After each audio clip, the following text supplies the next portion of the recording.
Yo, this is Zoe Williams, the voice of reason and the host of the ZoWhat morning show. First and foremost, let me thank everyone who's donated to the GoFundMe page. But I have some bad news to report. One of our biggest donations has proven to be fraudulent. And of course, they took that out of our account earlier today. I'm really disappointed about it. They said it was some fraudulent activity that happened on the GoFundMe page, and it kind of hurt my heart because I knew it was kind of too good to be true when we got these huge donations maybe 2 or 3 weeks ago, but now one of them has proven to be fraudulent, and I'm thinking that the other 3 may also be found that way as well. Needless to say, my goodness, we are in need of those donations to keep the high quality production that we do going. I don't know what to say about, who's responsible for it. I just know we got to keep pushing. I just know I cannot be stopped because of something like this. I just ask that everybody come together, coalesce around this cause, and donate to www.gofundme.com/ZoWilliams. If you appreciate the work we do and you love the shows that we produce, please, out of the kindness of your heart, continue to support. Thank you so much, and we'll keep it coming. Deuces.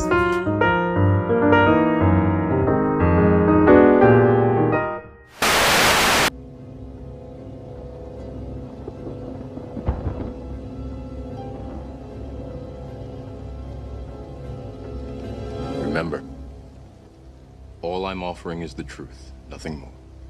I'm a relationship hack. Run up and get touched up, suicide. And all of y'all know my style. I excel, then prevail. Run up and get touched up, suicide, that's it. And all of y'all know my style. I excel.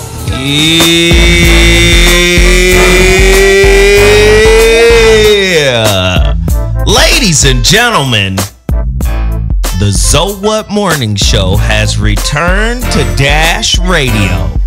You know we on Dash Talk now. Hot button has gone the way of the dodo. Yes, we're on Hot Button no more. It is now Dash Talk. I'm fresh back from Oakland. Man, there's a lot of stuff going on in the world right now. And I'm ready. I am ready to get this show cracking. I have an incredible topic.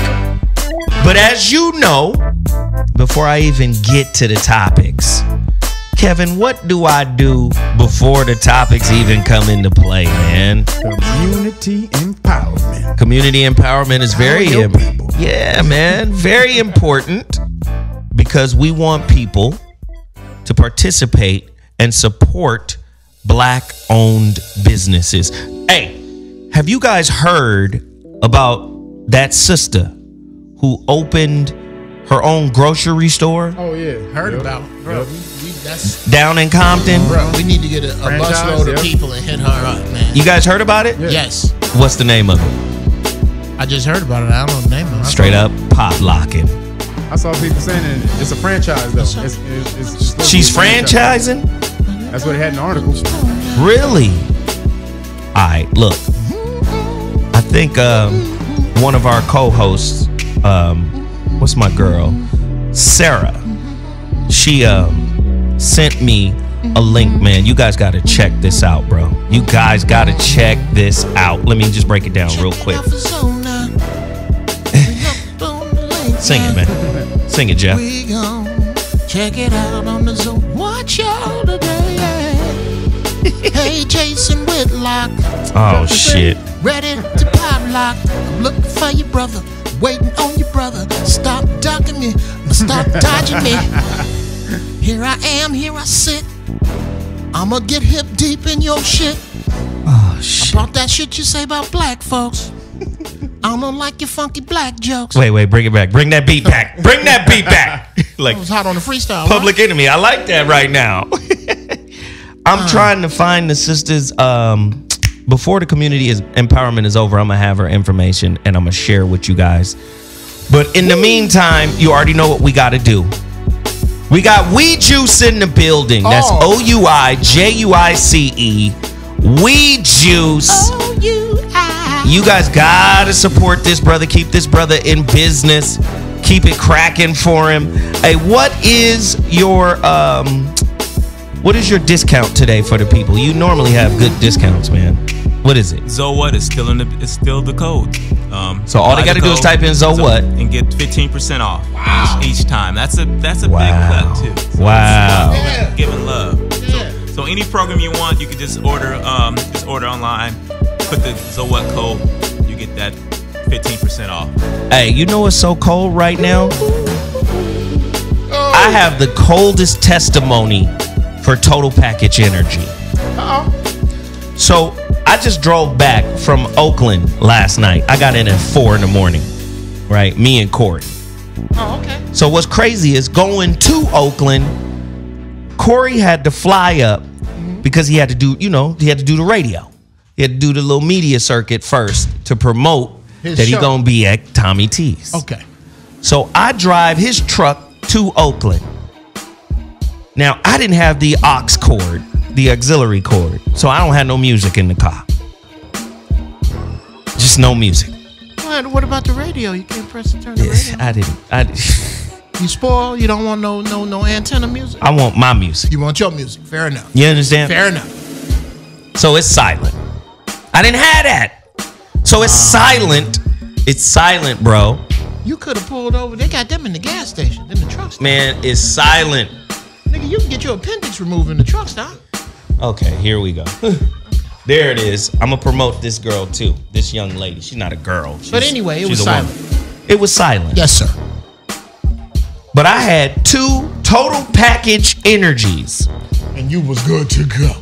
Man, I was meditating. The music was playing in your head. I was creating shit. I was wide awake. When I got to my hotel at around 1:30, 1:45, right? Right. When I got there, man, oh man, and Shavitz, I was up till 4. Wow. That shit. Wake. Wow. It wakes. It wakes. It wakes. You was wishing it was a young lady that could have took the brunt of that energy? Man. It wakes. Man. Now watch this. The contrast. We driving back. Me and Corey. We driving back. Bruh. I took a 5-hour energy because I didn't have no more. I only brought 2 of them. I took a 5-hour energy. And I'm in the passenger seat with the music blaring. When I tell you, I had narcolepsy. I was hitting my head on the window. That 5-hour energy wasn't working at all. No. Not like that. Not like the Total Package. That 5-hour energy had you on the 6-hour? When nigga, I hit my head on the window twice. Like, wow. Like, what the fuck? Shit. Why my 3rd grade teacher outside? Oh, shit. And then Corey, he drove most of the way. And then he got tired. He said, hey, about 150 miles out, he go, hey, man, you tired? Nigga, you see me over here busting my head on the window. You 2 niggas. So we pull over. Come on. I buy another 5-hour energy and a Monster, and I drink both of them. Nigga, what is you doing? Thank you. It took that to get the same vibe as the Total Package Energy. Don't ever do that again. TotalPackageEnergy.com. Y'all got to do that. Y'all got to do that. Too many people that don't know you do need you, Zo. I'm turned up right now. Still? I had a Total Package Energy this morning. On top of the bullshit I drank last night, nigga, I'm on fire. You got crack in the snap. All right, really quickly. Black-owned grocery store. This is call to action.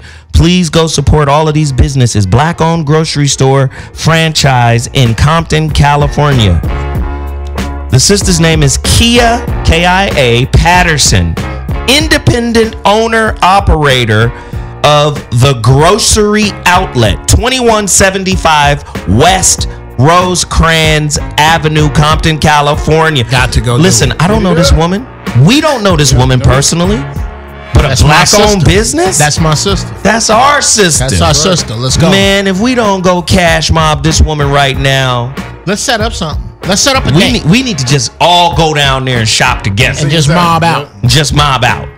Let's do that. Let's make a date. down. Anybody want to show up with us? Well, let's do a weekend. Well, weekend. Let's do a weekend. Anybody who's listening to this show, who's in the LA area, y'all want to mob up together, go in like 50, 60 deep. Hard. And just bam. Just mash Just up. shop.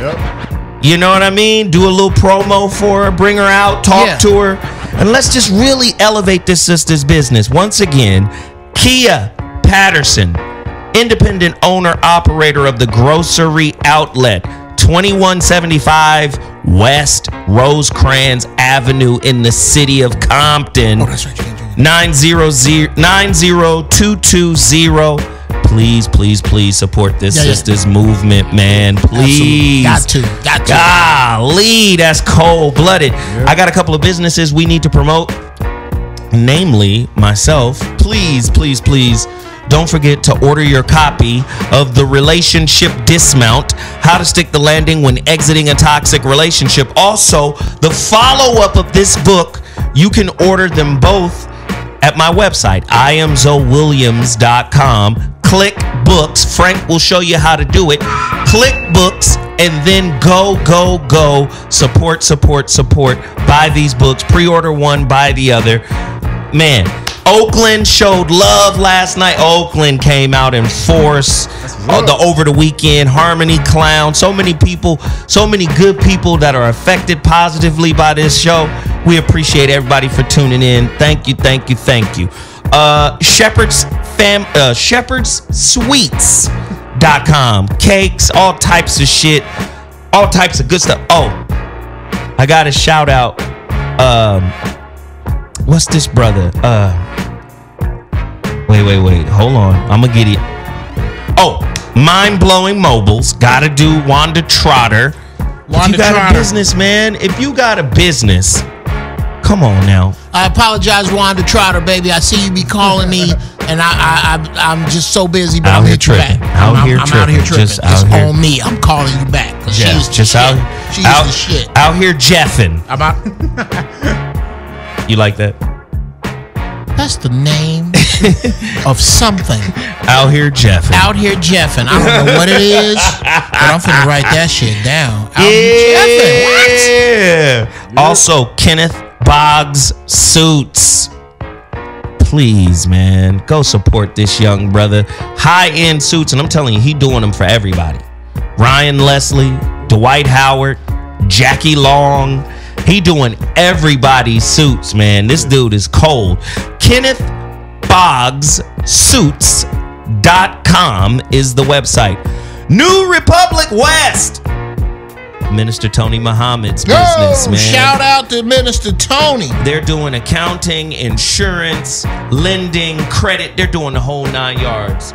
New Republic West. Please get over there and support them ASAP. What's the digits? What's up? New Republic. NU RepublicWest.com. NU RepublicWest.com. There you have it. Kevin, I know you got something to promote. Let's do it right now. Yes, Cop Stop Guardian. So everybody, we need you to get out there and support the Cop Stop Guardian traffic stop app. It's basically having a 911 in the car with you at a traffic stop to help you out, to help you communicate with the officer. So we're going to be throwing a fundraising event in a couple of months, and so we need volunteers. So if you have any experience fundraising or anything like that, please get at me at copstopguardian@gmail.com, and please just go support at GoFundMe.com/CopStopGuardian. Also for the status classes and the Dragon Moore gear and the Amaru Khan gear, you can go to realnagas.com. Hit it up. I love it. Jeff, do you have anything to promote? I absolutely do. There you go. This is day number 3 of the Jason Whitlock, Where the Fuck Are You? Oh, you're not promoting nothing. Okay. Yes. Really I am looking for Jason Whitlock. If any of you see him, he looks like a chocolate-covered Michelin man. If you happen to see him, Here we you go. tell Fox Sports 1, that dude over there, you happen to see him, catch him mid-bite of whatever it is he's stuffing his face and tell him Jeff Brown looking for him because he wants to debate him on that bullshit he said about LeBron's garage. Jeff Brown, LeBron's garage. Jason Whitlock, day number 3. I'm hollering at you, player. Well, come find me. You know I'm over here at Dash Radio. You know you can find me here. Yeah, I mean, you come out here. You come out here with your disposition if you want to. Yeah, he's more than welcome to come to the show. Come through. We're located here in Hollywood. He can come get at us real quick with the get down. We would love to have an intelligent, informed discussion with the brother. I'd love to absolutely hear more about what he got to say. You know, we all friends with Bobby. You know, Bobby's our guy too. So, you know, we checked in on that interview and really, I would love to just, you know, sit down and talk to him, you know, collectively. Jeff, sometimes you need a referee. No. Because, I'm going to take a big wet bite out the nigga's thigh. Yeah, I ain't coming out. Yeah. You going to bite his thigh, Zoe going to be nice to you. I ain't going to be nice. I'm telling you right now, you've been speaking on my family. Black folks is my family. You put your mouth on my family, pimp. So now, all right, listen. All right. Jesus, let's just pull back. All right. Ladies and gentlemen, the ZoWhat show is live. That was the community empowerment. You already know what's next. Today's topic. When I tell you it's about to be hot monkey lava up in here, listen, if you want to participate in today's topic, all you got to do is get to your phone line. The number to dial is 323-230-4445. 323-230-4445. Get at us. It's about to be crazy. I'm going to take a quick break. But when I come back, oh shit, today's topic. Shuggy Duggy. Play with your mama. Ladies and gentlemen, oh shit, the ZoWhat Morning Show has returned. Today's topic is, you know what we do, straight heat. Oh my God, let me tell you what today's topic is. What is it, brother? What is it? Lay it on me. Racial narcolepsy. Oh shit. Are many left-wing liberals as racist as some of their right-wing counterparts? How about that? Let me set it up with this little quote from Robert Greene, the author of The 48 Laws of Power. Life is full of hostility, some of it overt, some clever and underhanded. Are liberals suffering from the rescuer mentality, the white knight mentality for the underprivileged Negro? Would they ever really give up the power to help? The power to help comes from institutional racism. Would they ever give up the power to help? Are they suffering from the white knight syndrome? The liberal. Now, this is how this affects black people. Because niggas don't write their own narrative in America, niggas are on the sideline watching a tennis match between left-wing liberals and right-wing conservatives. Either you're going to be Cree Summer or you're going to be Omarosa. Niggas is waiting to see who going to win that match. Either you're going to be uncut, raw racist with the right-wing racists. You know, what do they call them today? What do they call them? What's the alternative right? Alt-right. The alt-right. Right. The alt-right. Right? Yes. The alt-right. Wow, that's powerful.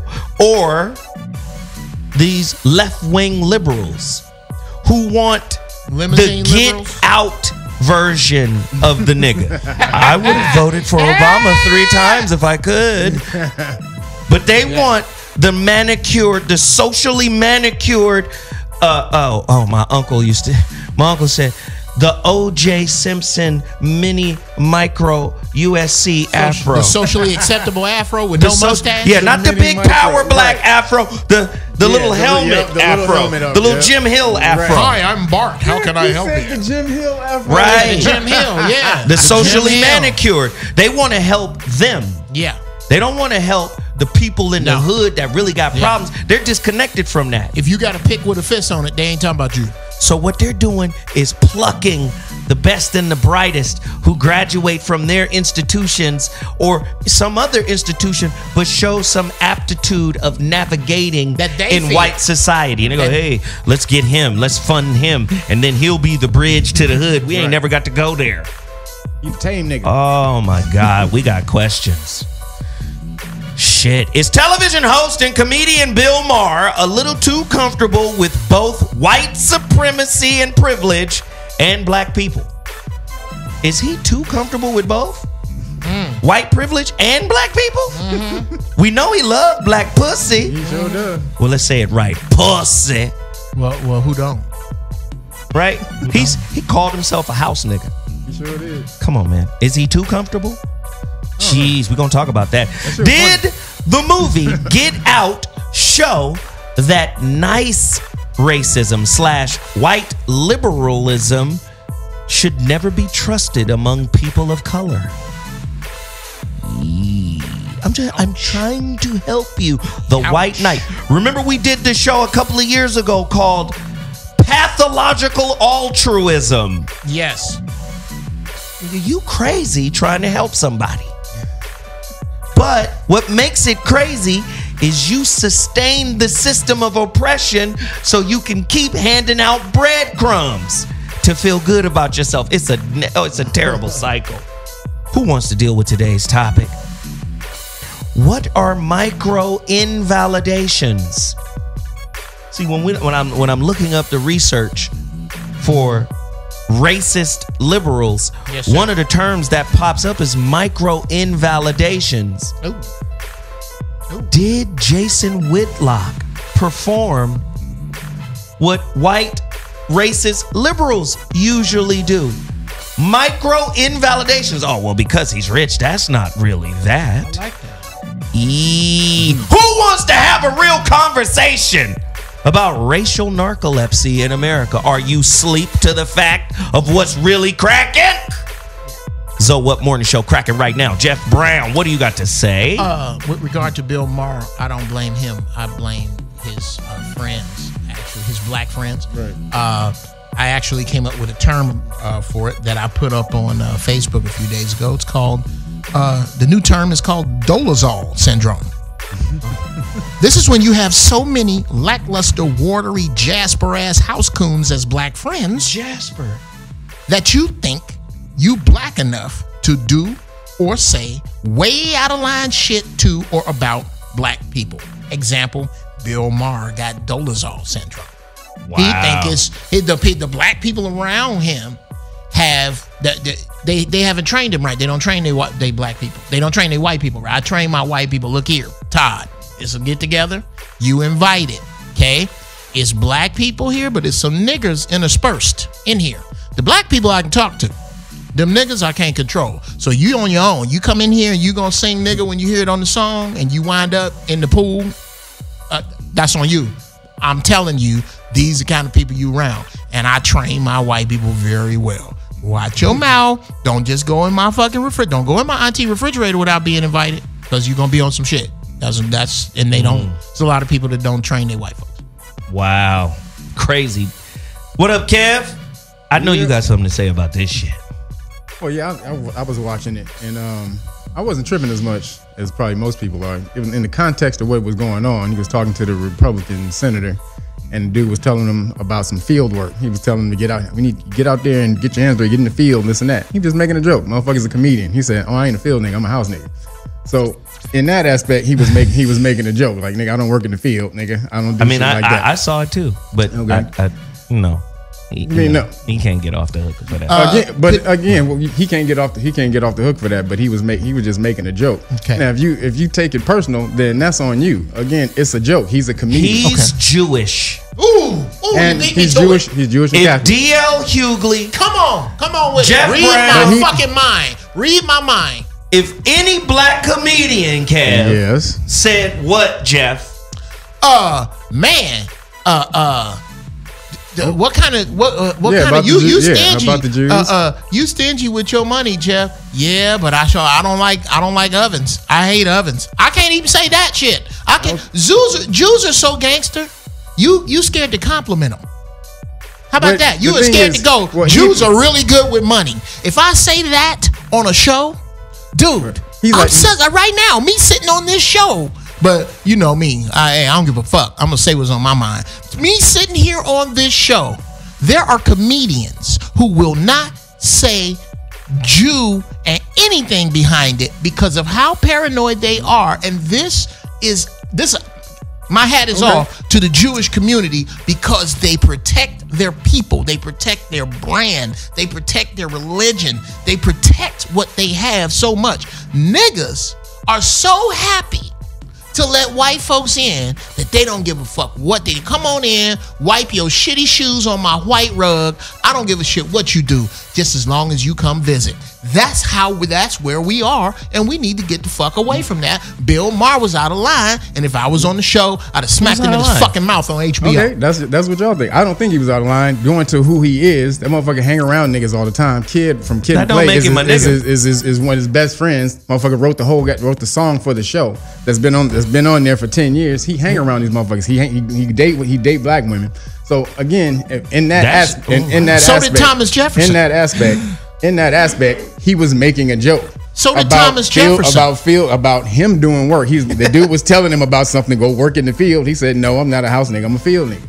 So again, it was a joke. I didn't take the shit personally because I don't identify with that shit. I do not take it. Okay, well then there you have it. It's not about what it is. It's about what you identify with. That's me right. Personally, nigga means God to me. Nigga means God. So I am detached from what the word etymologically means through thousands of years. Right. What I am connected to, which is what he's connected to, because he's not connected to the nigga means God ideology. He's connected to the cow, pig, chicken, nigga theology, and he let nigga out of his mouth like that. But and nigga in the wrong place at the wrong time, Bill could get his fucking ears stomped together for that shit. Right, but nigga wasn't the main thing he was focused on. He was talking about working. He was the whole concept of the joke was I don't do hard work. I chill. That was more the concept. We got that. Okay, then. So why is everybody getting pissed off that he said nigga? Here's why. Here's why.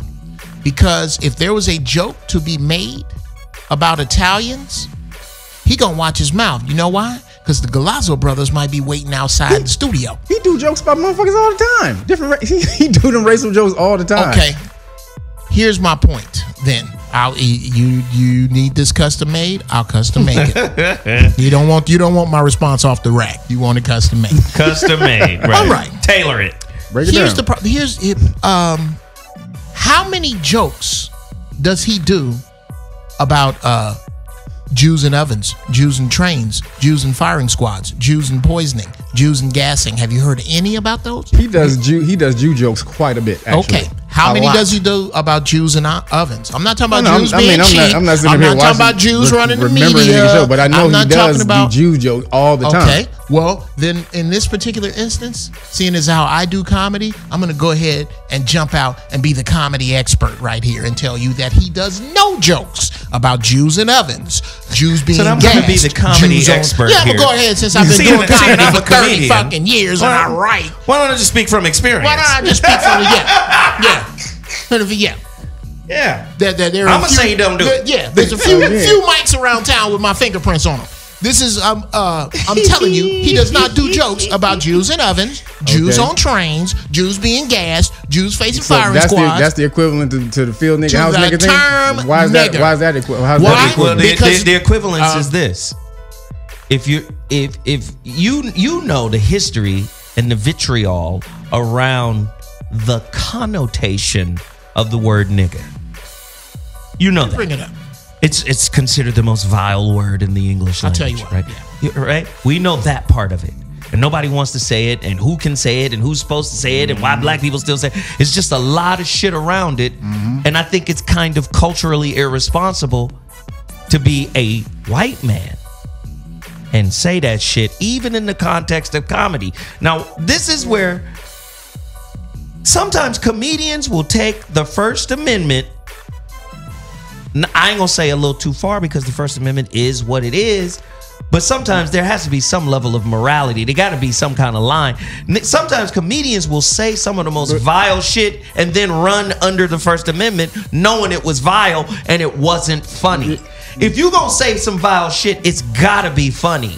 And if it's not funny, you can't then run under the First Amendment and say, well, I was just being a comedian. The shit wasn't funny. You know if it was being vitriolic. You know if it was being some foul shit. You know. But now that I shit laughed, he said. it was funny to me. I laughed at it. He said, now, he knew I'm going to get some shit for this one. He knew that. And I'm not saying it wasn't funny, but what you're talking about? It wasn't funny to me. He knew he was going to get some chihuahua shit.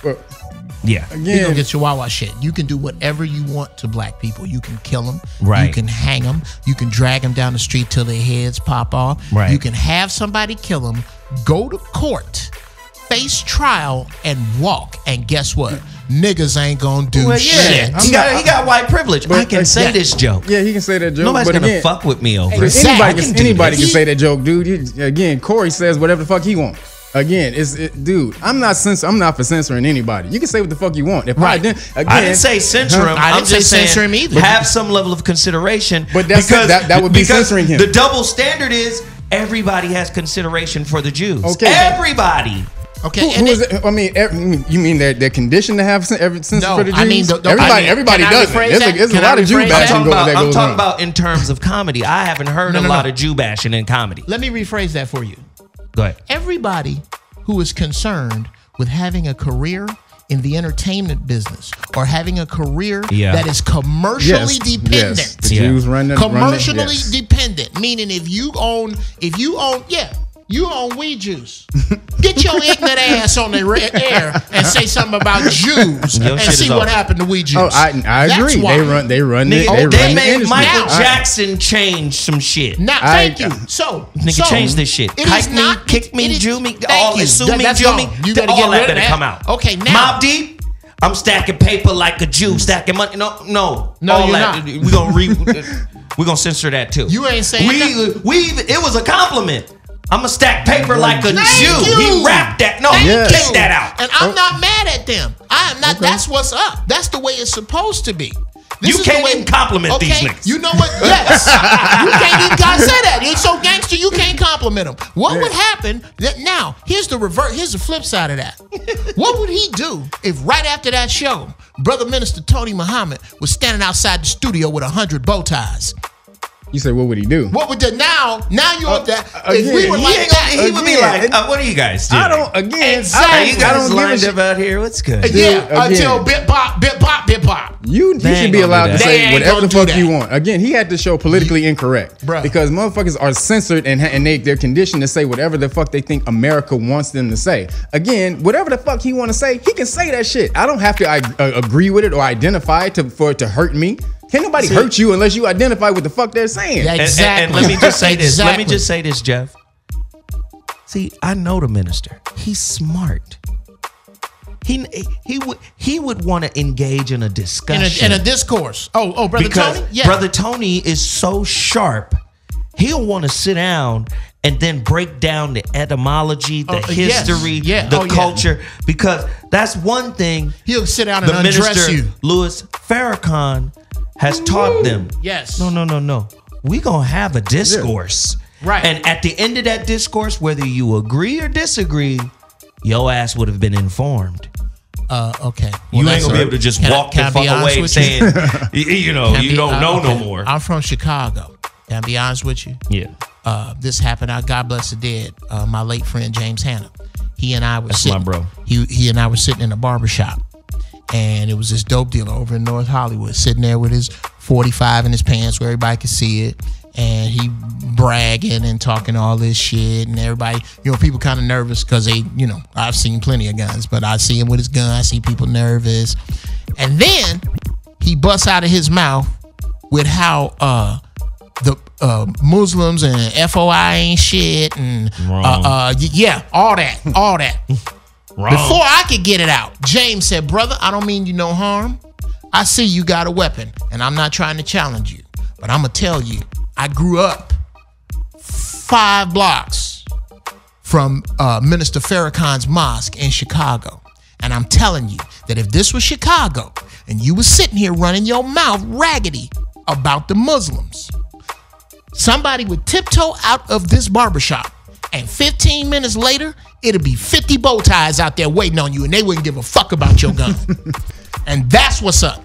That's about protecting your brand. And I don't know, and I'm, I ain't putting my mouth on Minister Tony to say that he'll go straight and stomp your ears together. But what I'm telling you, from my experience, growing up in Chicago, you're going to keep your name off the Nation of Islam.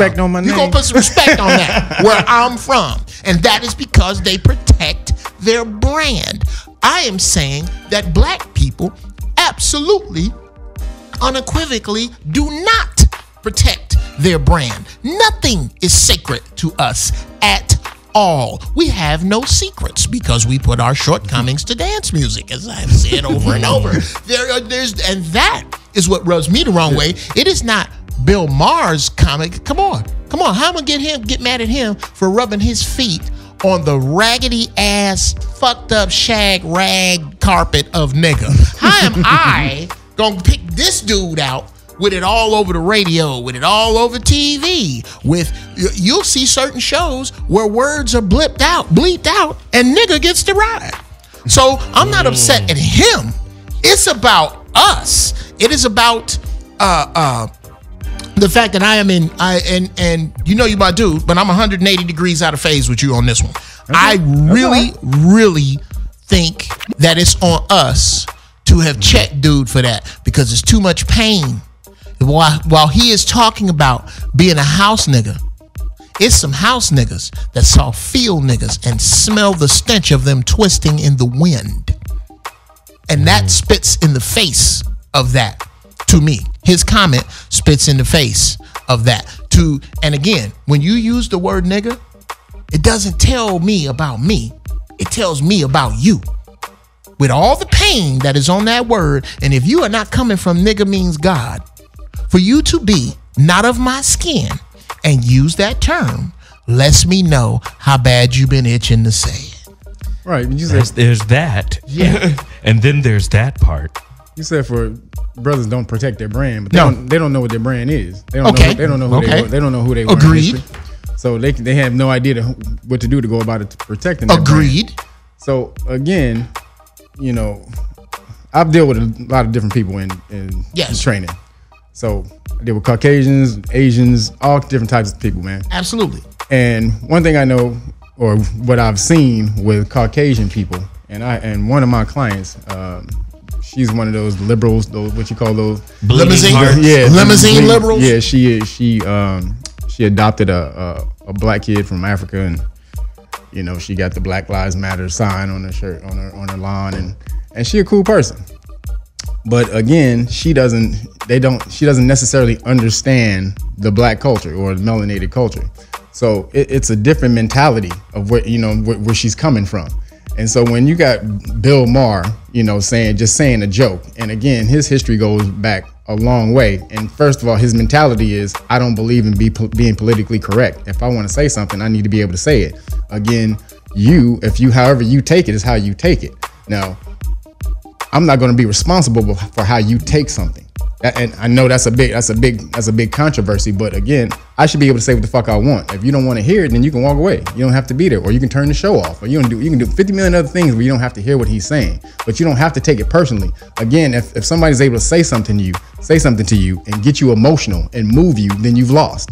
So that's my take on it. He can say whatever the fuck he wants. That's not going to get a rise out of me. I'm going to do what the fuck I'm doing anyway. Jeff? Wow. Boy, oh boy. I don't even know where to start with that. Boy, oh boy. Listen here. I'm a Jew. What you say about me does not really apply to me because you said it. I have to identify with it. So I tell you what, you are free, skinheads, to drive right by and plant your swastika flag wherever you like, and the other flag you have with the German eagle on it, whatever you like. When you see Jewish children walking to school, feel free to hit them with a Hitler, with a Heil. Go ahead and because that has nothing to do with them. That has nothing to do with me. You say what you like. Do you understand how deep that bovine feces I just spit out is. You are not going to, just because you got the right to talk about Jews, talk about Jews. You're not. You're not. And I think they are exactly right about that. That there is something about you, about your heritage, about your people that you should feel free to protect. The big deal is, with regard to the term nigger, is white men don't like being told what they can't do. So listen, we've got callers on the line. Let's get them in here, man. Caller, welcome to the ZoWhat Morning Show. You're on the air live. Speak on it. Yo, this is Alonzo from Sheboygan. What up? up? How you guys doing? What up, man? What up? What up? What up? Speak on it, bro. Hey, man. So the topic today is about the racism, right? Yeah. All right. Please forgive me. I got you in the background and it's kind of delayed. Well, just turn your radio down and you'll hear better. So let me say, first of all, I kind of agree with Kevin and Jeff as well. And what I would contribute to the conversation is pretty much pick your battles. You know, here we are. We want to engage with a guy that's on television, but it's people that we encounter every day that say little subtle things, and we just give them passes on it. And you know, I'm more for being passive to the guy that's on TV and really engage my coworker who, you know, just said some racist shit right in my face. So, you know, these people that's on TV, these television personalities, they really don't stir me up like that. You know, of course they're supposed to coon around for their bosses, but I think if we really want to do something about these racial undertones and nip it in the bud, we need to be addressing people in our community, people that we encounter every day, and you know, in our workplaces and grocery stores and things like that. So I hope I'm on mark with the topic. I apologize to Maher. Oh no, brother, you good. You good. You're absolutely good. I mean, I disagree with a little bit of it, but you are in the right. You're in the right wheelhouse. But what it sounds like you're saying is that we should be, and I do agree, we should be policing our immediate area. But it sounds like you're saying we should only hunt the smaller game. And that is not the way successful groups of people get down, just on a community level. Black people need improvement, and you are right. I can't think of an area as a group of people.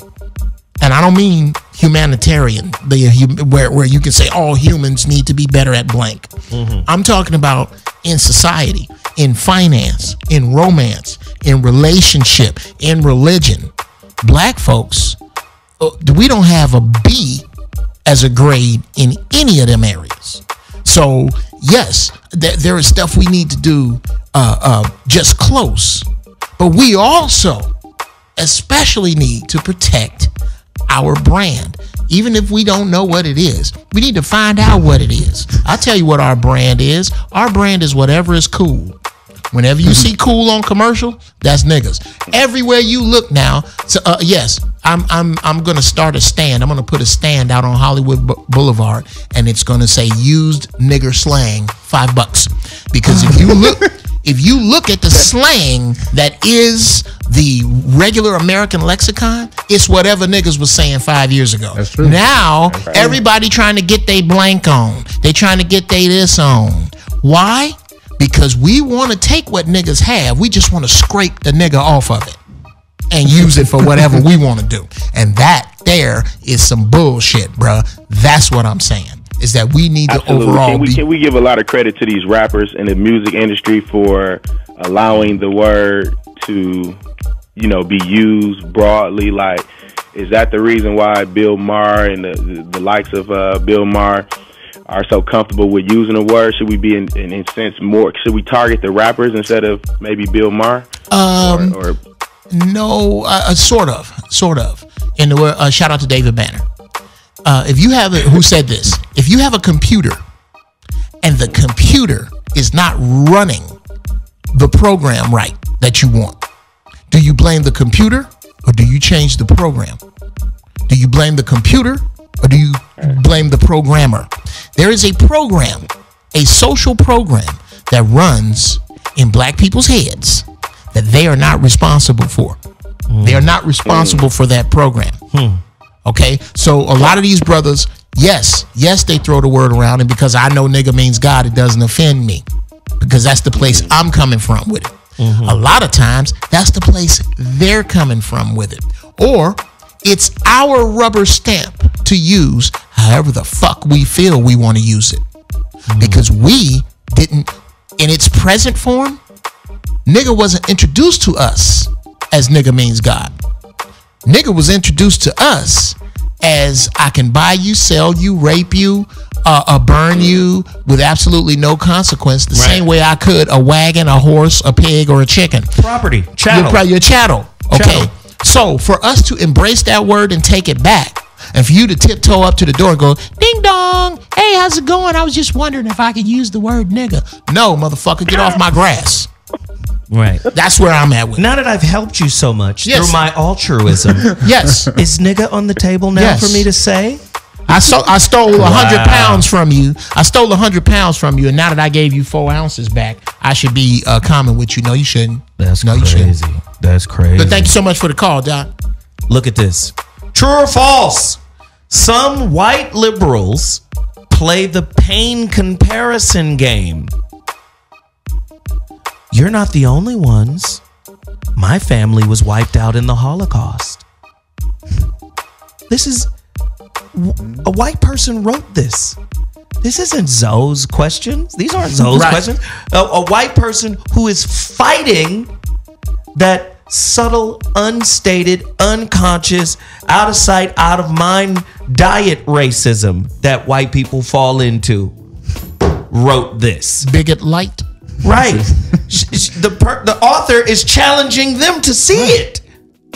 Right. True or false? Many white liberals experience apology and faux comparison. False comparison. I'm sorry. I feel your pain. Just because I don't care doesn't mean I don't understand. So with all of these subtleties and nuances in play, and all of this misunderstanding and all of these narratives happening concurrently, I think now's the time for me to make a joke about it. Yeah. Liberalism. All the racism, none of the violence. True or false? Many white liberals keep a mental, multicultural resume to be submitted as evidence of their racial tolerance and support of melanated people. Can I get a what? I voted for Obama 3 times. Right. So I get what you're saying, Kev. But you know what you're saying? You know what it requires? It requires a level of study. It requires a level of self-understanding. It requires a level of maturity that the masses don't have. And I think the flaw in what you're saying is you're speaking matter-of-factly like it's common sense. But common sense ain't so common. And the way these narratives are played out through the media are to incite that kind of response. Right. But I'm not saying it's common sense. All I'm saying is whatever it is, even whether it's racist or somebody calling you an asshole or whatever the fuck it is, if somebody's talking to you in some type of derogatory way, you don't have to listen to that shit. Like you can say any fucking thing to me. As long as you don't touch me, I don't give a fuck. But you touch me, we got a problem. No, so, I get the choice, Kev. And I'm not saying you're absolutely right. But Kev, the average mentality of the average person. You're speaking of an elevated mentality.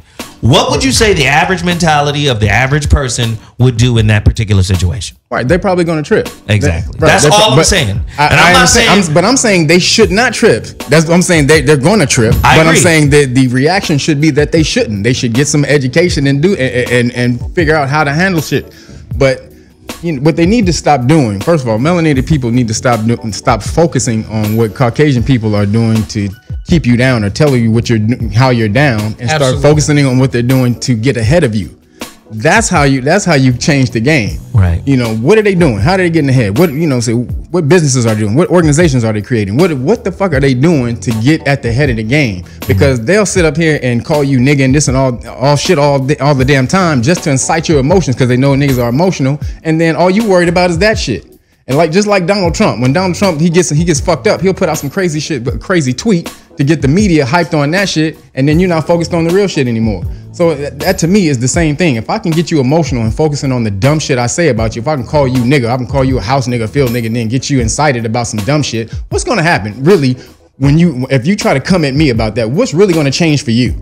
Because I stopped saying that because I fucking apologized to you and say fucking nigga. I agree. Not a motherfucking thing. and Kev, I'm not saying that, but what I'm saying is there has to be some level of education, some level of mentorship to get people from, you know, the mind state that they're currently in to the mind state that you're talking about. It's just not, there's a chasm for most people. People just don't roll out of the bed and they're there. Right. No, Shit's not bad enough yet. You understand what I'm saying? Shit's not bad enough yet.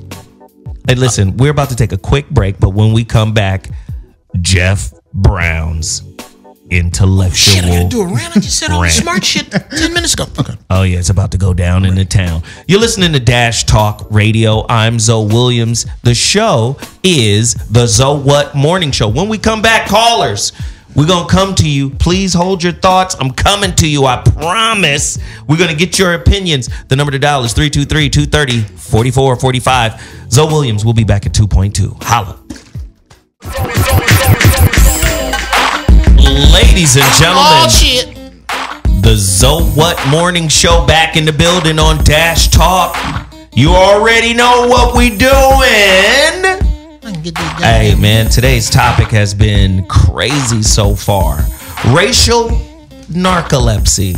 We're comparing arguments that are either for or against, right? Liberals, the left-wingers, being potentially as racist as right-wingers, conservatives, alt-right. Oh my goodness, this is yikes.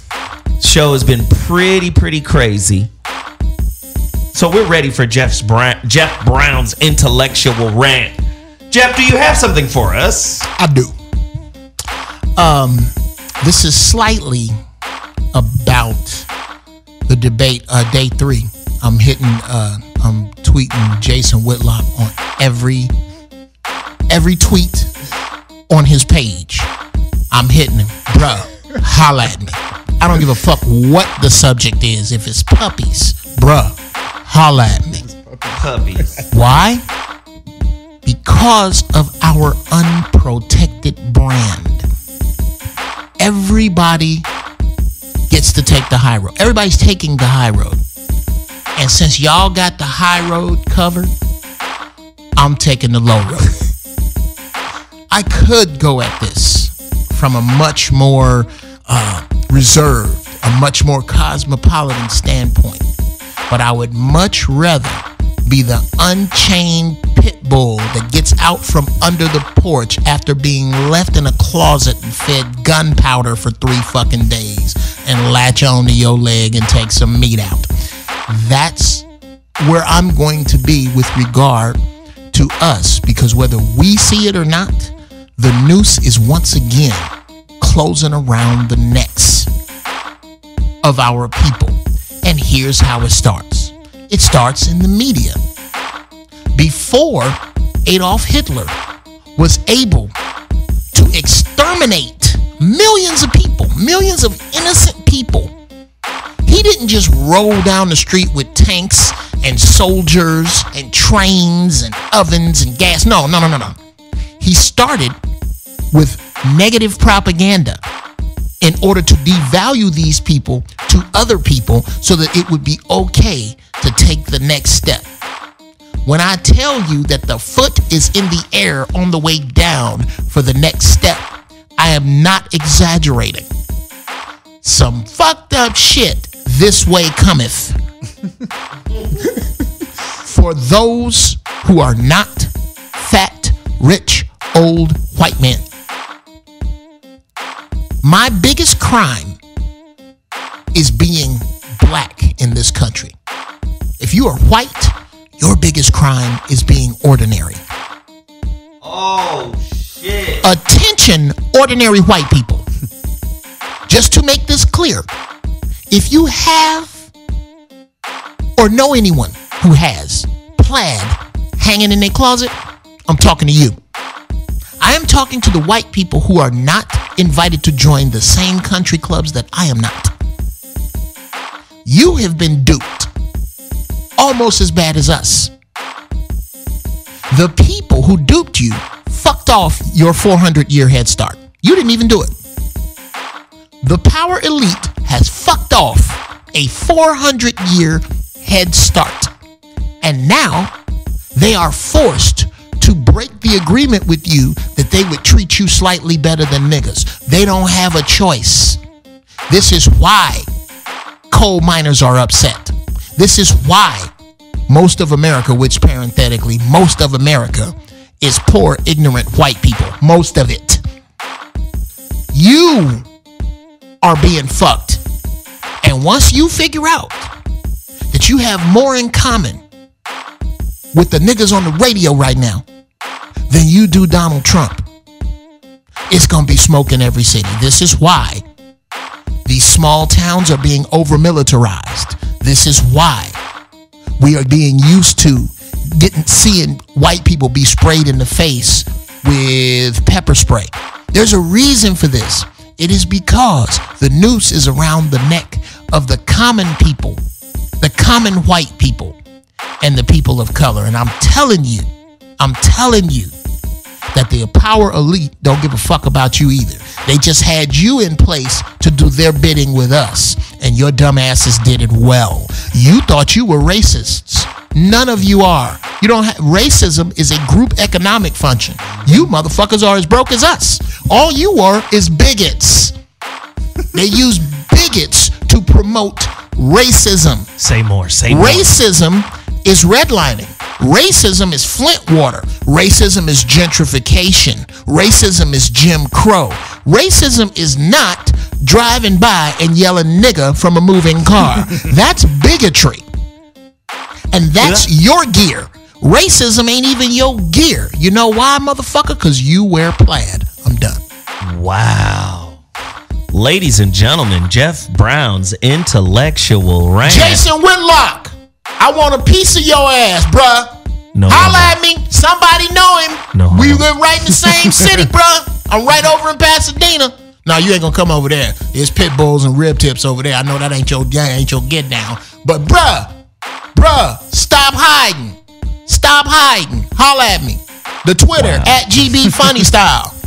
gbfunnystyle@gmail.com. You know what? I'm gonna give you my other professional one. Jeff, Geoff, Breeze, BREEZ, music, MUSIQ @gmail.com. Bruh, send a smoke signal, a homing pigeon. Do you hear what I'm doing? Do you see what I'm doing right now, Jason Whitlock? I'm poking you in your fat fucking chest right now, dude. Let's get a mic.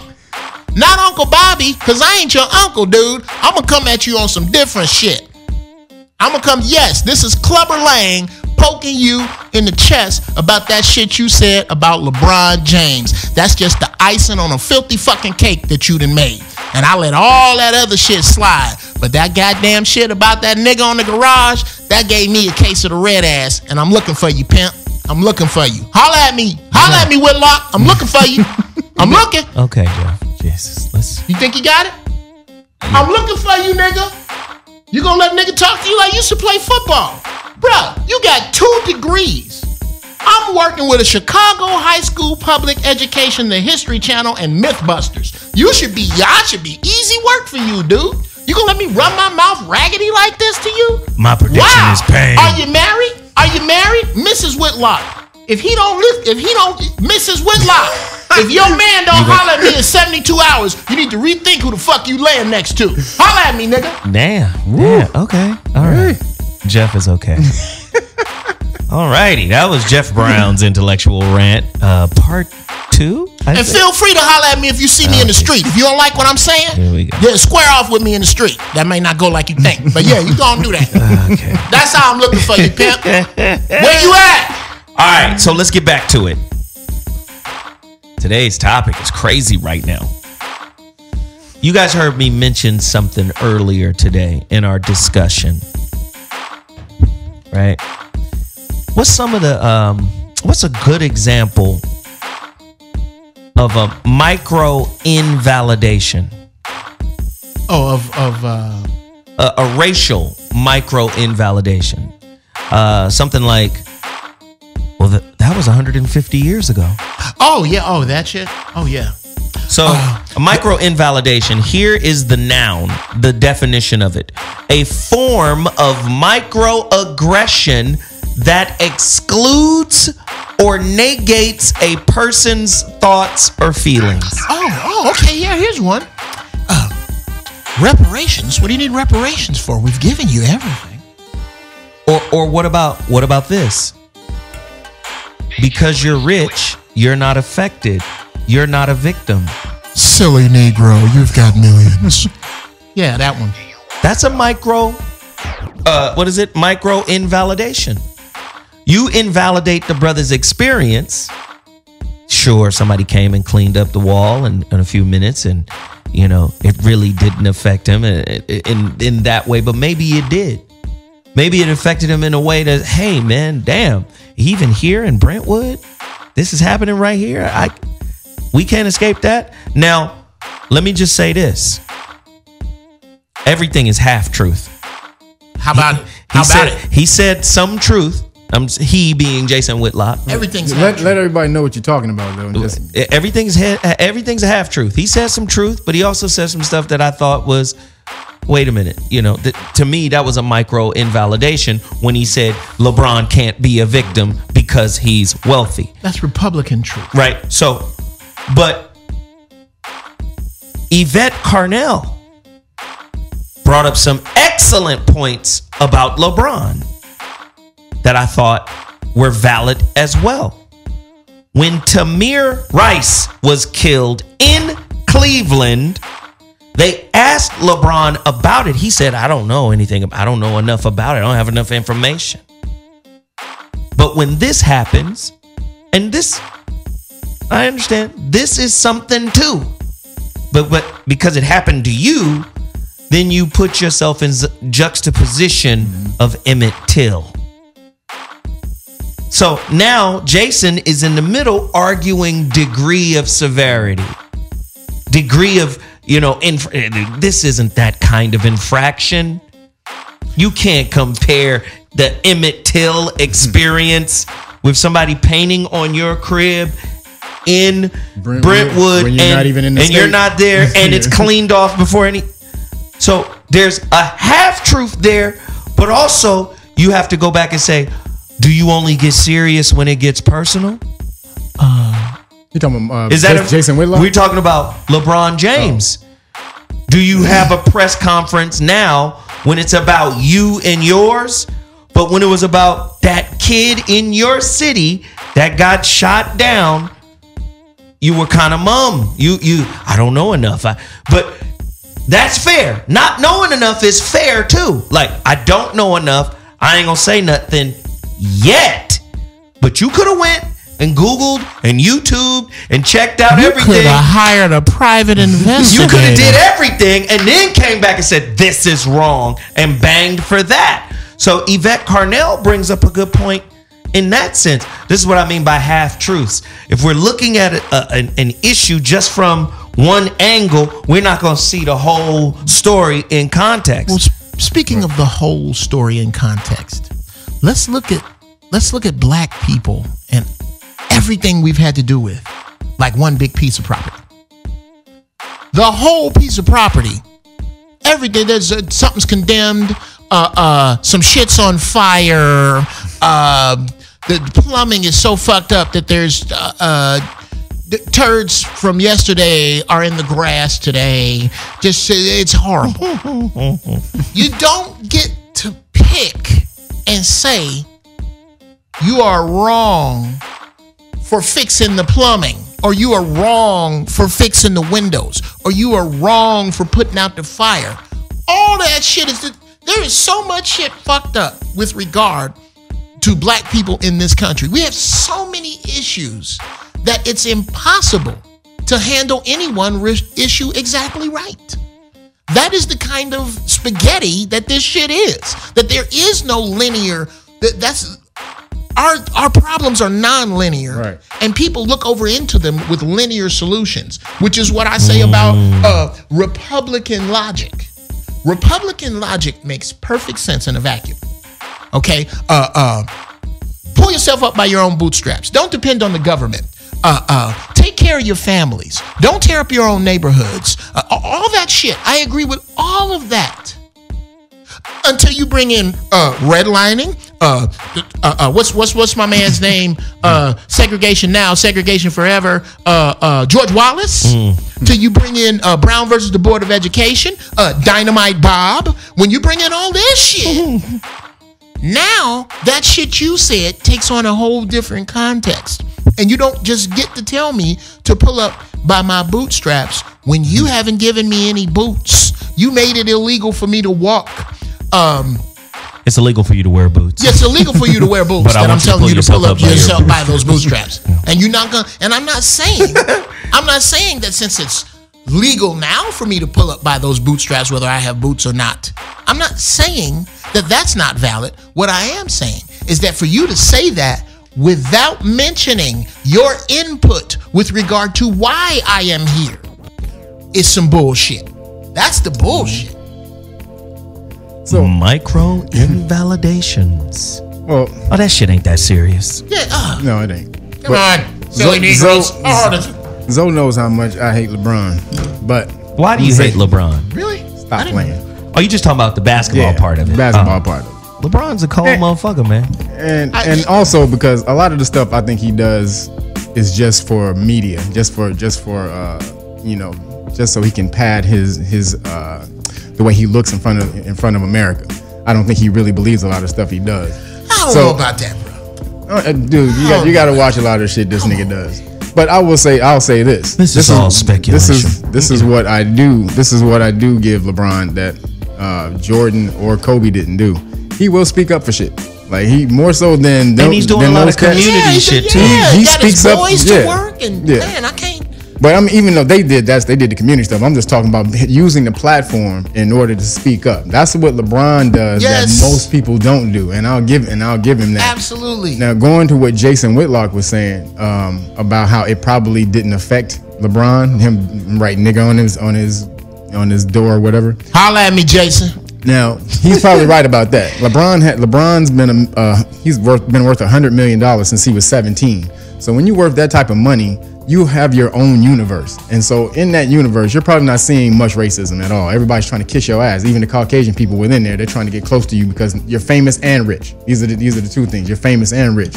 Now, with LeBron, but does that mean you're unaffected by racism? No, I'm trying to understand that. What I'm saying, I'm not saying he's unaffected by racism. I'm saying he probably doesn't experience it personally himself. Now, what he does is he sees that racism does affect his people and he speaks out about it. So it's not so much as racism affects me. So maybe him speaking out was not for him so much. Exactly. It was more for his people. Yeah, that's what I'm saying. That's what I give LeBron. Well, I will say that here, to get technical, LeBron James did not suffer racism when nigga was spayed on his garage. He suffered bigotry. And say more. We're splitting hairs. Yeah. We're trying to make racism and bigotry the same thing. And they are not. To technically almost defend Whitlock's position, because of how much money he has, it is hard to affect him personally from a racist standpoint. From a bigoted standpoint, if you can affect him. Absolutely. Great point. If I don't watch basketball and I am a racist white police officer that sees this nigga go by me in a white Bentley and I flip a U-turn figuring I'm gonna catch him because he probably moving most of the weight. Great point. On this side.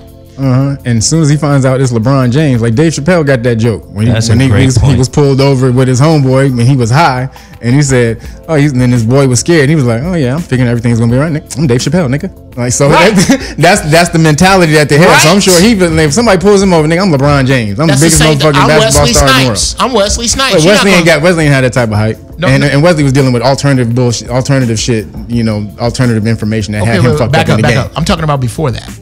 I'm talking about when he was playing. I'm talking about, when he was in the middle of Blade, he got pulled over and sat on the curb in a $3,000 suit. Wesley Snipes. Blade. Sit your black ass on the curb. So let me just say why this is a conundrum. It's a clusterfuck. Because on one end, yes, there's truth. He's not really affected by that.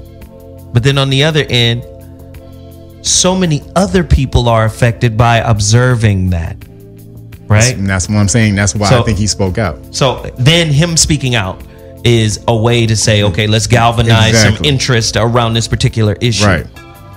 But then the irresponsibility of Whitlock is this. Antonio Moore and those guys, Thomas Piketty and all of these guys, they got all the data. Thomas Shapiro, they got all the data. All the bean counting. 2.6% of the nation's wealth is in the hands of black folk. 88% of the nation's wealth is in the hands of white folk. Right? Of the 2.6% of black wealth, 2% of that is in the hands of baby boomers and locked up in property. That leaves 0.06% for the rest of us. And that includes LeBron, Bill Cosby, Oprah, everybody, rappers, everybody in there. So to say there's this matrix alternate universe for black wealthy people where racism doesn't affect them, it really doesn't resonate with the rest of the people who look up to those people. So it's kind of irresponsible culturally to be like, oh, well, for him, that don't matter. But it's not necessarily where rich, does this though. Nigga live? They're rich and famous. I'm talking like when you're famous and black and rich, it's a different thing when you're just rich and black. But that doesn't mean racism doesn't affect it isn't. Wait a minute. Even Chris Broussard pointed that out when he talked about the Harvard professor on the doorstep of his own crib. Yes, but again, he's not that famous. He's not famous. He's not famous. So not enough white people know him to excuse him. I'm not talking. I'm talking about LeBron. I'm talking about specifically. Wait a minute. Was Oprah famous enough? How about that? What? When she was in England. Was it England or France? She was in London. And she was trying to get the Hermes bag. I don't know what happened with. Okay, let me tell you what happened. Can I tell him what happened? A black woman walks into wait. A black billionaire woman. No. You gotta put that in there. No. Shit. A black woman walks into an Hermes boutique. Hermes. Herpes. She walks into this Herpes boutique and sees a bag that she likes. The woman, the person waiting on her, the salesperson, intimated that she couldn't afford the bag because of how much those bags cost and who usually buys them. This is not for you, honey. This is not for you, honey. The woman she was talking to had enough money to buy the fucking block if she wanted to. And this happened in that country. And this is in England. This is in England. Okay, so in England, that's the way that culture is over there. They are very racist over there. Like, as opposed to here. But no, it's fucking no. It's It's hidden. It's hidden here. Mississippi, it's overt. Mississippi that burning. Shit is overt. Mississippi burning. Oh, it's overt there. So Mississippi burning. You telling me was filmed in Manchester? But you're talking. Come on, everybody can't talk over each other. I'm talking about right as it is right now. How they've tried to change the world and tried to make racism an undercurrent.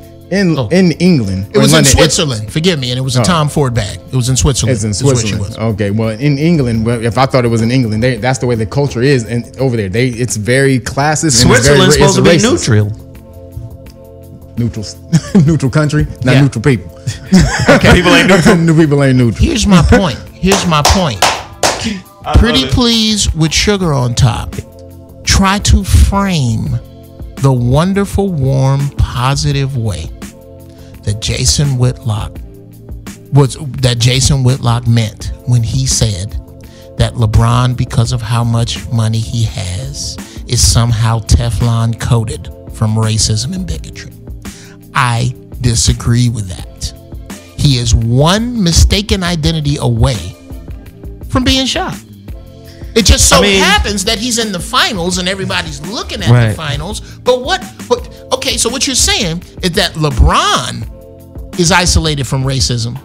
But if LeBron's homie, if they sitting at the house and he go, yo, Chuck, I want some Doritos, man. Just take, all the keys is over there. Just take one of the cars and go get me some Doritos. And Chuck takes the Mercedes white truck on 24s because it's the one that's not blocked in. He just said, I'm gonna take that. I'm gonna go do some Doritos. And he goes to get him some Doritos. And the police car going this way, I don't know if you've heard this has happened a time or two. The police car going this way sees a black man in a really nice car, flips a U-turn. Happened to me. And pulls him over. The only difference is that he knows LeBron when he sees him. He don't know this nigga driving this car. And the car is probably not in LeBron's name if he's smart. It's in the name of some corporation or something, yeah. What does this nigga know about a corporation? This car is stolen. He don't want to hear what this dude is talking about, and the dude is probably offended, and rightly so, because he's minding his business. He has a driver's license. The car is insured. He's not speeding. He's not weaving. He didn't make any moving violations other than driving while black. The only difference between him and LeBron is the pig getting out the car can recognize LeBron. And so now this bullet is not for you, LeBron. It's for the other niggas. And that's what gives me a case of the fucking red ass right there. And every time you say, oh, let me ask you this. If Jason Whitlock agrees to have a conversation with you, will you listen? Absolutely. That's the only way I'm going to be able to hang his monkey ass. I absolutely want to hear what he has to say. I absolutely will give him the floor. But when it's my turn, he not going to talk over me like he talk over Uncle Bobby. I'm going to tell you that right now. You ain't going to just talk to me like some bitch that you can heat up a coat hanger and stick it to my back. Because if you do talk to me, you're going to have to heat up a coat hanger and stick it to my back. And I don't think you can get that done, pimp. Okay. I'm looking for you, Whitlock. Holla at me, player. This is what we talking about right here. Okay, caller. Welcome to the ZoWhat Morning Show. Please give Jeff a breather. Right, caller, you're on the line. What's your name and where you calling from? Speak on it. I'm better now. Caller. Are they there? Caller? Hello? Hey, what up? There we go. What up? Speak on it. Jeff is off the chain today. Yeah. Hey, Doc. How you doing, Jeff man? is turned up right Shout now. out to Jeff. All right, Doc. Kev on the melanated side of the game. And of course, sir. ZoWhat. Ooh, I like that. This is Lance Folk from Beaumont, Texas. Beaumont, Texas. What's up? Get it up. Man, I can't call it. Look, I disagree with, I like what LeBron said because I disagree with Yvette Carnett on this note. It could have happened to Tiger Woods the other night. They one bullet away from a cop's gun to being just like us regular Negroes.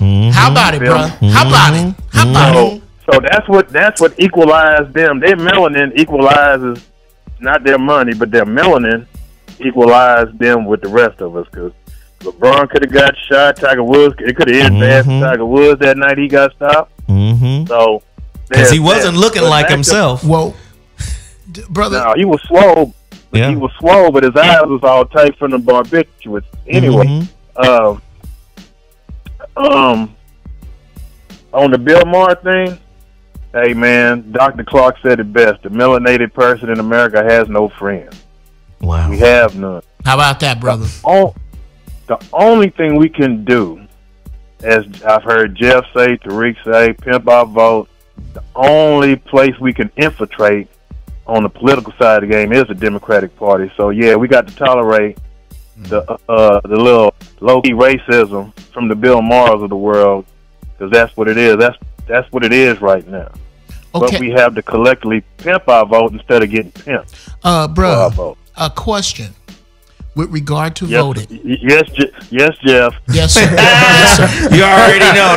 It's coming down. I'm coming at you with love, pimp. I'm coming at you with love. You ain't saying shit. You knew you couldn't just come in here and make a statement and then leave. Come you know on, Jeff man. wasn't gonna let that happen. I was trying to dip in and dip out. Jeff's about to argue with you. I caught you on the way out. Jeff is practicing on you for Jason Whitlock. For Jason. This is what Jeff is doing. I don't need no. I can't practice on. I can't practice on this dude here. Well, ask your question. Because I got more respect for this dude. I can't do. Damn, Jeff. I'm coming hard, bruh. When you say we need to pimp our vote, can you tell me of an initiative, a bill, a law that's either came and went or coming this way that you have heard of that affects black people specifically without affecting any other group? Well, the tax bill, if it's passed, you will be locked in for the amount of money you can deduct from your children. And Antonio Moore has a good video on that, for example. So if you're a person, head of household with 5 kids, you're not going to get the $42,000 off your taxes anymore. You're capped as a single person at $15,000 and as a married couple at $30,000. Okay. Now, is that a married question? Is that a married single? Is that a single black couple or a single black person or a married black couple, or is that for everybody? That's for everybody. Okay. But it affects black people disproportionately because we're only worth $14,000 in wealth. Yada yada yada. Absolutely. You know what I mean? When you say that, the fact that of our worth, is there any bills, any laws coming down the pike that will affect the fact that black people are disproportionately affected by that law you were just saying is about to be passed? Is there any of that? Is there anything, any laws? To my knowledge, Jeff, no. Yes, sir. And that is why, and I will allow you to speak, but that is why, to me, I think when voting, will you let him speak? As soon as I say this, voting is to black people what Power Windows is to a new car. I don't think that voting is sure. It is one thing we need to do, but that's like saying, man, my house is on fire. Well, what do you need to do? I need to cut my grass. No. You can cut your grass later. Your house is on fire. I don't think that voting is this big deal that we think it is. I agree. And I'll tell you why. It is because the Asians are continually the lowest on voter turnout. What do you think it is that makes Asians show up so low to vote, but show up so high on entrance exams and so high on the amount of property they own? Jeff, it's collective economics, and I'm sorry. Yes, I'm just so happy to be on the phone with y'all. I said the V word and got in trouble. Okay, I'm sorry for you. That is just one rule. Yeah. That is just one tool in the toolbox. Yes, sir. You should have known, man. Yes, you sir. should have known. But with love, we love you, man. We love you. Ain't nothing but love, man. You should have known he was gonna pin you down. Say vote. I said the V word, and I said the V word, and I'm sorry.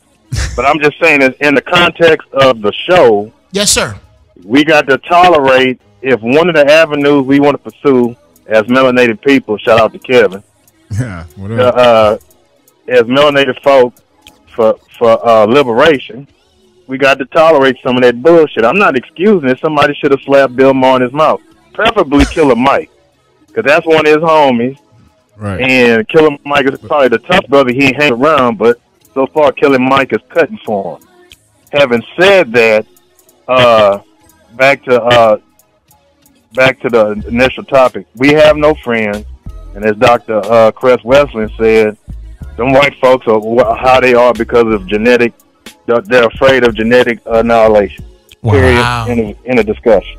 Wow. Hey, man, I appreciate the call, man. We got to move. We got so many callers calling in right now. Callers, you're on the line. What's your name and where you calling from? Speak on it. Caller. Yeah, this is Ronaldo. Ronaldo. From? Yeah, this is Ronaldo from Jacksonville. Jacksonville. What's happening, PM? Speak on it. Man, what's going on, man? Want to call in, man. Y'all having great topics today. First off, like the brother before me said, we have no friends. There's no such thing as white liberals because all white liberals live in all white neighborhoods. So they're never on our side. They never will be on our side. Second, I want to touch on the LeBron James topic. First off, I disagree with what you guys said earlier about it not being equivalent to Emmett Till. I think it is because LeBron James is a billion-dollar corporation. So when you spray paint a billion-dollar corporation's home, what you're telling me is that you're willing to inflict damage upon this person. You can't find me a black person in any neighborhood who is willing to attack any white billionaire or white billion-dollar corporation in fear of his life. My man. So what you're telling me is if you're going to go against a billion-dollar black corporation, which has a spotlight on him being in the NBA Finals, you have no affinity or care whatsoever for black life. You don't value us at all. So what will you do to a common person that you see on the street? And that touches upon what Jeff said about Wesley Snipes. Police use their badge of power to put powerful black people back in their place. He'll sit Wesley Snipes on a curb and let him know, I don't care how many movies you make, I don't care how much money you have, I will treat you like any other nigga I ever see because I have a badge and I'm more powerful than you. LeBron James' house is being attacked. He lives in the suburb of suburbs. This is a prominent area. How did no one see this? How did this even allow to happen in that neighborhood? Wow. Wait, here's a better question. Hey, here's a great question here. Who paid him to go do that? Because somebody want to act like it's just some random, maybe little knucklehead kid who just, like, how you know where he live? Yeah. There's a lot of black people. It's a lot of black people in Southern California that didn't know LeBron lived here. How about that? Who paid you to go do that? Like a lot of this shit is propaganda, man. Great question. Phone call, we man. appreciate it. We appreciate it. We got other callers. Caller, you're on the line. What's your name and where you calling from? Speak on it. Hello, caller. Yep. Hey, I'm calling in. I'm Kevin from Houston. I'm calling. I wanted to touch on the movie Get Out a bit. Yes, sir. There's one scene that I think people ignore. And what I never hear nobody bring up is the scene where the main character is sitting in a chair and he's talking to the screen with the guy who's about to take his eye.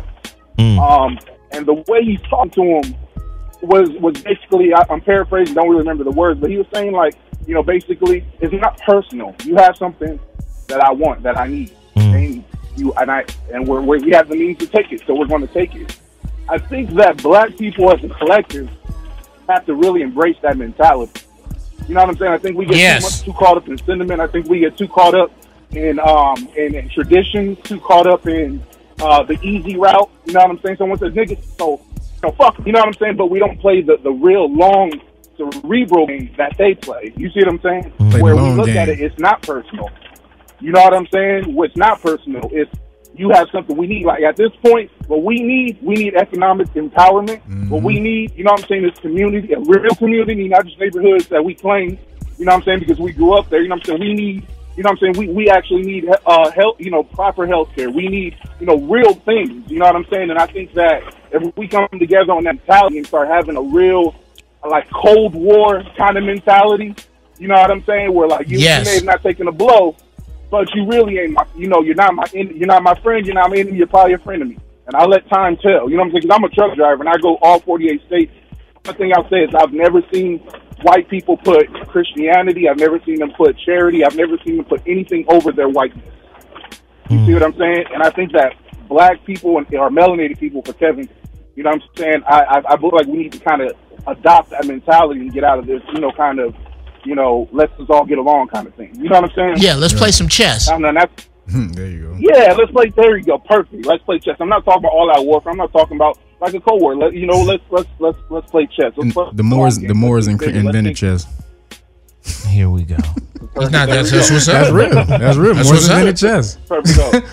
Hey, man, we appreciate the call, man. Thank you so much, man. The bow and arrow, indoor plumbing. We got another caller. Ladies and gentlemen, welcome to the Voice of Reason. I mean, the ZoWhat morning show. I mean, where am I? Where am I? Voice of Reason is next. I'm sorry. It's next. It's next. It's coming later on tonight. Caller, you're on the line. What's your name and where you calling from? Speak on it. Caller. Caller. Caller. Caller going once. Going twice. Caller going twice. And you're gone. Yeah. So, interesting callers today, man. Absolutely. I had a question for both of y'all. Yes, sir. This is on the unity, the black unity. Unity. UNITY. If brothers started to support each other, that's actually my final thought. To support each other's businesses. Just all right, we just flipped the mentality, and everybody got that bug, and everybody started to support melanated businesses. Do you think that would change anything for melanated people in America? In ways, yes. It depends. Okay, when you and in varying degrees. When you say everybody starts to support, like Koreans, like Koreans, for us to do that, we got to do some extra thinking like this. I'm gonna take a couple of Greyhound buses and go out to Murrieta. I'm gonna go out to Corona and bring as many black people as I can to Compton to shop at this sister store. Koreans don't have to do that. No. We have to do that. So the very thinking to do that, the very executing of that denotes change. If we could change enough to start having cash mobs at black businesses, that's the seed. I don't need to see the whole change as long as I can see the seed planted, because a bunch of this, my desire, and let me say that, Brother Whitlock, I will be decent to you. We will have a decent discourse. I just, in the words of Ice-T, I want to shoot you so bad my dick is hard. New Jack City? Yes, from New Jack City. Yeah, I'm foaming at the mouth for you, bro. But I will have a decent discourse with you once we sit down. I mean, yeah, because it's so easy for us to get nasty. Get nasty and get stank. Yeah. No, I'm just trying to, I want you to holler at me. I want you to know that you're sitting down with a fucking Zulu. But the point, the point I'm trying to make is that just seeing us reach for one another is about us. But this debate I'm having, this shit that went on with LeBron, Zoe spoke on it earlier, is not just about LeBron. It's about an 8-year-old boy somewhere going, you know what? I'm going through some hell right now. And if I can just dribble this ball on this certain level, I can get to where LeBron James is. Look where LeBron James is. I tell you where LeBron James is. He's in a position where he can get niggas sprayed on his multi-million-dollar house. That's the position he's in. Right. What about that 8-year-old boy and his vantage point? So to bring us back to Doe, you think yes, I think it will help, but it's not just for us. It's for those coming up behind us. I think wealth turns unconscious people into weapons against humanity. Damn. Now he's getting to where I was. Damn. Now he's getting to what I was about to do when I'm thinking. Oh my God. Break it down, bro. I just feel like, see, wealth in the hands of Jews turns into generational wealth. Let me go deeper. Go into any white neighborhood, and you know what they have a lot of? Yard sales. That's true. Yes. Yep. They got shit to sell that is valuable. The way black people look at yard sales, they see it as some cheap shit. Like, yeah. Yep.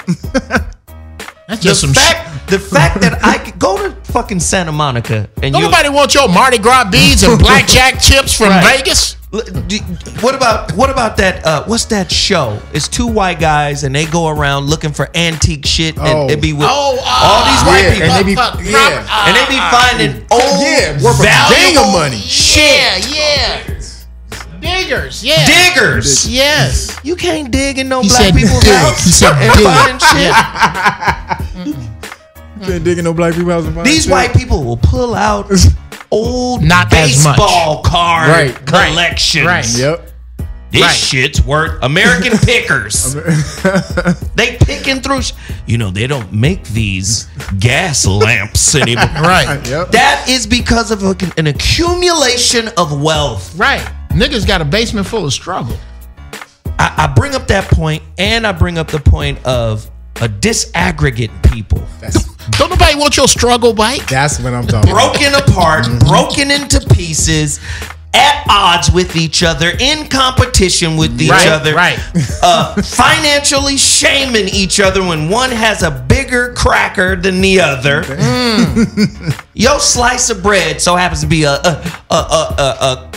eighth of an inch bigger than mine, and that gives you the authority to talk down on me. Yeah. Do you see what I'm saying? Yes. An unconscious people with wealth, with any level of it, will become a weapon against humanity. If you drop off, There you go. if you drop off some seeds, some rakes, and some hoes to some broke, hungry Jews at this point, you're going to come back in 6 months and see a farm. If you drop off some seeds, some rakes, and some hoes to some hungry niggas at this point, they gonna kill each other over the seeds and go, how come these hoes won't stand out on the stroll? They ain't ready. They ain't ready. Hey, this brother right here, Jonathan L. King at SOAK. This is on Twitter. He says, Zo, I found everything from Versace to antique furniture at yard sales. Absolutely. Oh, bruh. We just got too much stuff. Let's just have a yard sale. Come on. Try that in any hood. Yeah. And that's what I was saying. Like when You can't sell dusty. God damn it, Margo, did you put my golf clubs out here? Okay, fuck, Jack Nicholas gave me those clubs. Shit. Right. well, see, and like Johnny Unitas signed this football. Right. Well, see, I live in Koreatown, man, and when the Koreans, first of all, there's a market in Koreatown that's called the California Market, and I live in not just Caucasian. I mean, Koreans live there. It's Mexican people and white people. Now the only people you see at this market are Koreans. Okay. And I've seen one brother in there and maybe two Mexicans, but everybody in there is Korean. But what they do is they'll take that business, and there's a stipulation for when they support their businesses. They have an organization that has to give back to the community, to uplift the community. So they don't rely on the business to be able to do it. There's an organization that they give that money to, and then the organization is responsible. They take their tithes to the community. Yes, we take our tithes to Bishop now. Thank you. Okay, yeah. That's what I'm saying. Yeah. Like, so with this mass influx of mass support of melanated businesses, that still to me wouldn't change anything, because when you give a brother a lot of money in his business, he's gonna take it and go, and what you said before, put it right back in the Bishop. We every year black folks invest in $450 million worth of hope, worth of prayer. How's that working out for you? That sounds powerful, man. But I know it's some other. If you don't like me saying shit about black church, why don't you pray to Jesus and make me stop? Yeah. I'm gonna go right into my final thought. Fuck it then. Fuck it then. Fuck it then.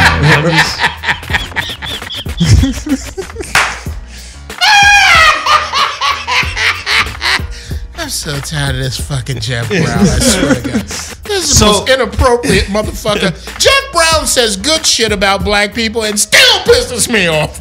No, I love it, man. Hey, I love the discussion. Here's my final thought. We started with this term, micro-invalidations. Yes, sir. Where white people invalidate people of color in a racial context. I say, fuck what white people think. What bothers me more than Caucasian micro-invalidation is the invalidation that comes from black people towards their own people. Listen, let me say this, man. A lot of motherfuckers don't understand how serious I am about trying to better the condition of our community. right? When I say we all we got, That's it. that's really it. And you got men out there who are making a choice, right? And when I say men, I'm talking about men out there who make the choice to capitulate. They make the choice to assimilate and to go along, to get along. How you ever gonna be a symbol of strength to your son or to your daughter? How's she ever gonna respect you once she gets an understanding of what it means to navigate within a society like this? Am I trying to raise rabble rousers? No. I'm trying to raise critical thinkers, right? For every question, for every problem, there is not only multiple right answers, but the right answer is inbuilt in the problem. The problem cannot exist without a solution. And one of those solutions, man, is us. It's us, man. We got to stop tripping on each other. That's, to me, I'm gonna call it a major invalidation, whereas the white folk doing it to you is a micro invalidation or a microaggression. I'm gonna say whenever you invalidate another brother or another sister, Wow. that's a major, right, invalidation. Listen, whether you think whatever happened with LeBron was minor or major, it was major because it made major news. And now we could use that energy to send a bigger message. So I get it. That's what journalists do. They're paid to be smart. They're paid to debate. They're paid to be logicians on a particular on discussions and topics. I get it. That's how you make your money. That's how you make a name. That's how you get to a certain level. But I'm saying, if you look at the condition of our people on a daily basis, we need empowering messages. We need messages that lead us back to us. Yep. So many messages lead us away from each other. Leads us, I can't wait to get out of here. When I get my paper, nigga, I'm gone. I'm out. Everything from a place of lack. Everything is from scarcity. Everything is from lack. Everything is, well, I did it for me. You could do it for you. While you're living in a culture of a gang of other cultures who still do it for each other. Like, how you the only nigga by yourself around a gang of other cultures that's still doing their thing? You invited to the bar mitzvah. Where your people? How deep did you roll? How deep did you roll? How deep are you rolling? Do you see what I'm saying? Yeah. Damn. Man, I just be thinking about it sometimes, and I just say, man, at the end of the day, if we don't get over the strength that comes from the major aggression that we have towards each other, there's strength, there's power that comes from that.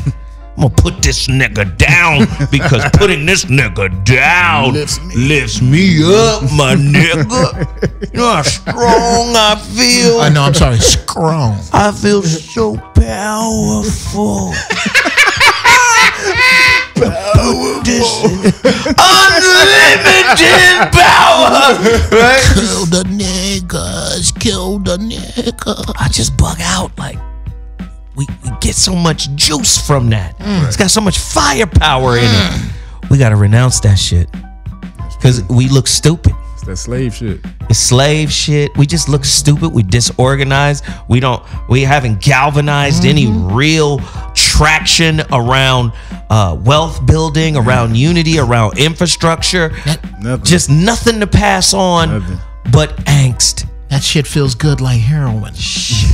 So worried about whitey locks that we ain't got our shit together. Well, I'm Zo, and that was my final thought. Kev, where can people find you, brother? Yes, everybody, for the status classes that I'm doing, if you want to learn how to readjust your status in this system, elevate your status, you can go to realnoggets.com and click on the status classes. Also, please support the Cop Stop Guardian Traffic Stop app. That's going to help save asses in the street. So please go to gofundme.com/CopStopGuardian. Look it up. Yo, Jeff. The Kind of Famous comedy tour. Kind of famous. Kind of Famous comedy tour. It is myself, Andre Covington, Daniel Dugar, and Mr. Evan Lionel. And when I tell you it's a funny fucking show, you need to come out and see it. But between then and now, you can find me on Facebook with Jeff Brown, Instagram at GB Funny Style. Twitter is the same, locked and loaded and hunting with Glock's motherfucking ass down. Holla at me, nigga. Let's debate. Holla at me. All right. I already said that shit about your wife. You gonna let me do that, bruh? Holla at me. Yo, I'll see you guys later on tonight. Dash Talk Radio, Voice of Reason will be live from 5 to 7 p.m. I'm gonna holla at y'all then. Deuces. Peace.